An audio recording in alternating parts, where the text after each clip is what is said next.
Hi guys, it's just Sanda and I'm back at it again with another video.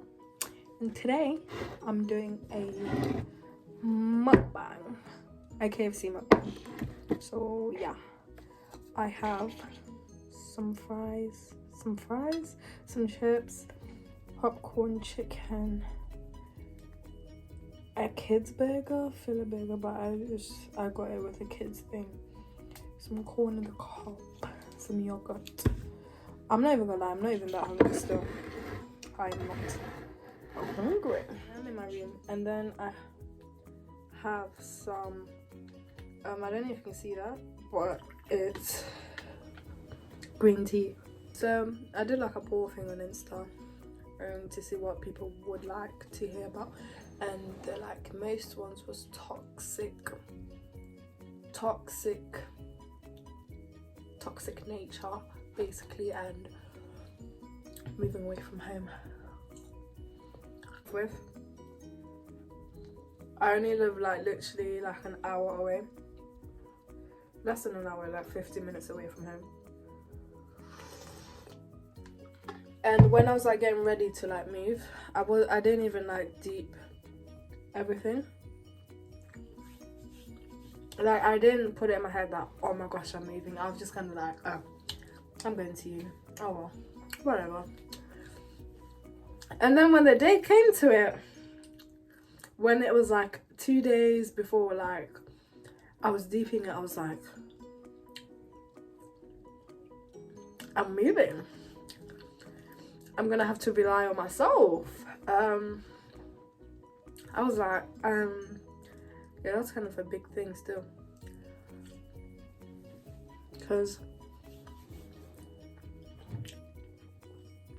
I've never really been away from home for as long as I lived in the place that I live in. Literally, and when I've gone places, I've came back within a day. Came back in 3 days max is how long I've stayed at any other place.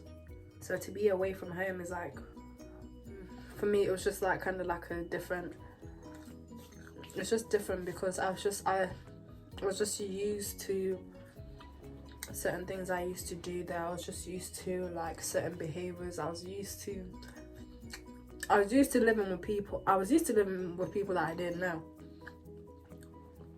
So now I'm living with people.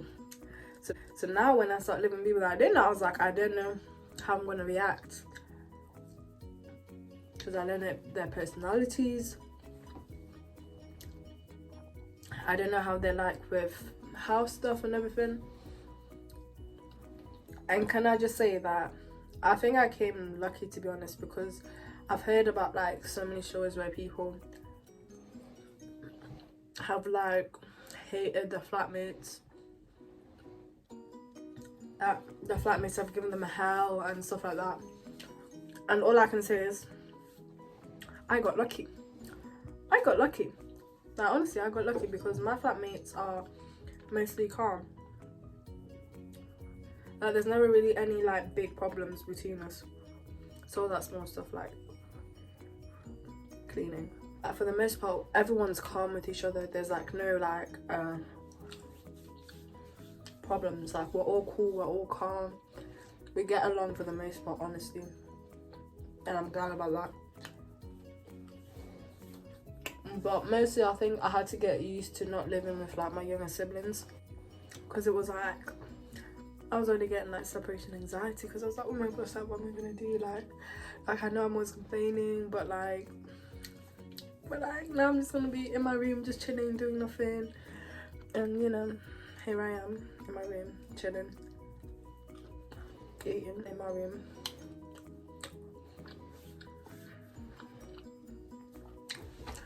Honestly, all I can say is that it's just different. I feel it's a different experience, and I feel everyone at some point in their life should experience being away from home, because then they can figure out, I feel you can figure out yourself more, because then you kind of have it in your head of, okay, so when I'm at home, I'm not saying do up two different personas. I'm saying you can literally find yourself. Is that the right term? Yeah, you can literally find yourself and like find your interests when you're like in a place when you're alone.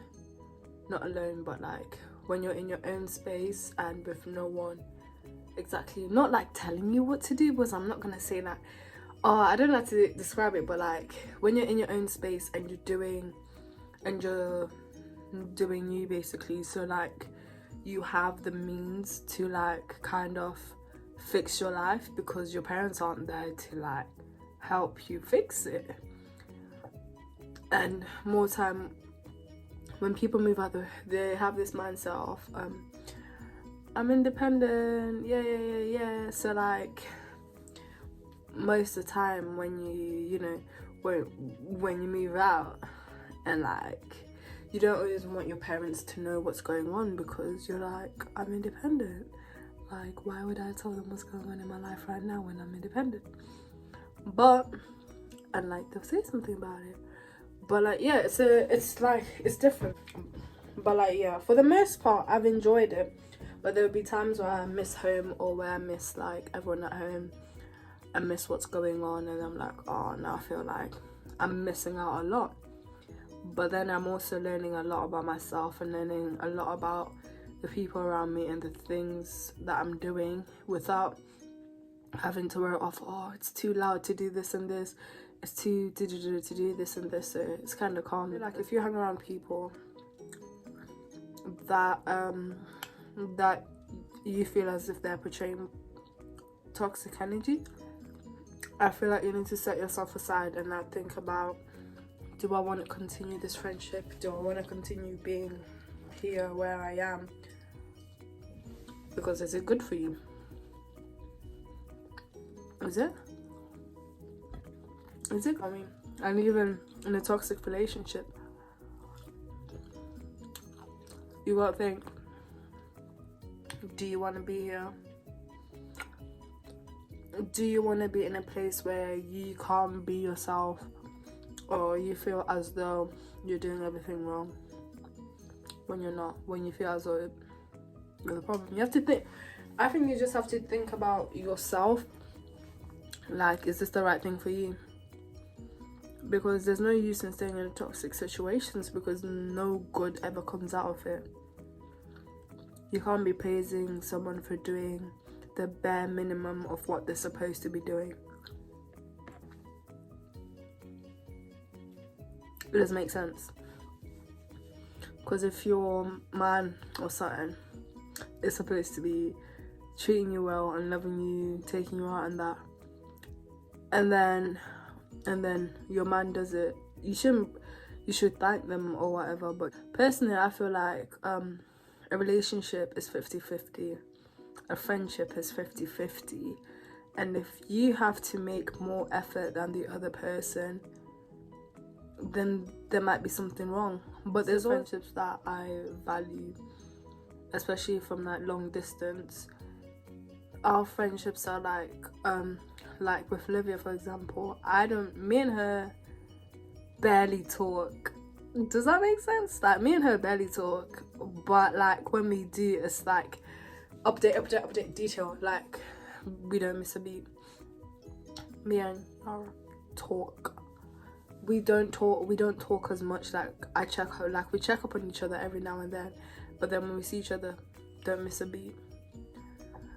And then there's this friendship where you guys talk every day, and that doesn't mean the other friendship is less of a friendship because you don't talk as much. It just means you have different friendships with those people, and you both understand like the friendship. And I guess you're both in a place where that's just your love language for each other. That's just how it goes, you know? And there's nothing wrong with that. But it's still 50-50, you know? It's still 50-50, like, so are relationships. In a relationship, it's 50-50. It shouldn't be 60-40, it shouldn't be 20-80, it's 50-50, because each person should give as much love to each other as the other is. Because then is it relationship if you're doing most of the work?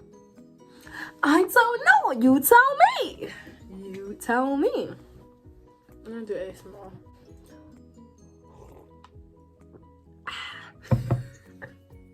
Is it me? Yeah? But I really want to try a seafood boil. But the problem is I don't like fish. Like I don't.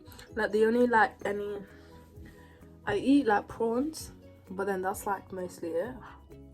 As I was editing this, I realized I didn't say bye or anything, so thank you for watching and I hope you enjoyed it. And if you have any ideas of what you want to see next from my channel, just let me know. Pop it down in the comments, DM me, I don't know, just let me know. And I hope you enjoyed it. Like, comment and subscribe, and bye.